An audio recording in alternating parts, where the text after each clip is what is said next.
So tara, i-review natin tong TGPDW natin na unit. Maganda talaga yung box din niya. So tara, buksan natin. So kasama na sa package yung kanyang mga sights. Ito yung mga accessories sa panggilid. So high-end jaw blasters nga pala to. Tapos yung kanyang catalog. Tapos yun, nakita nyo dito naka-XT30 na yan.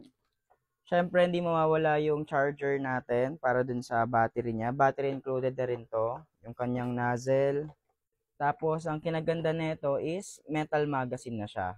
So, sun color nga pala yung model natin dito. Meron din tayong full black color netong TGPDW na bagong tracer, which is si YHHU natin na tracer. Pwede siya sa lahat ng high-end na jaw blasters kasi 14mm naman to. Tapos yun, click lang natin dito ng 3 seconds para mag-open siya. So yan, open na yan. Tapos pagpapalitan natin, one click lang kung anong gusto nating kulay.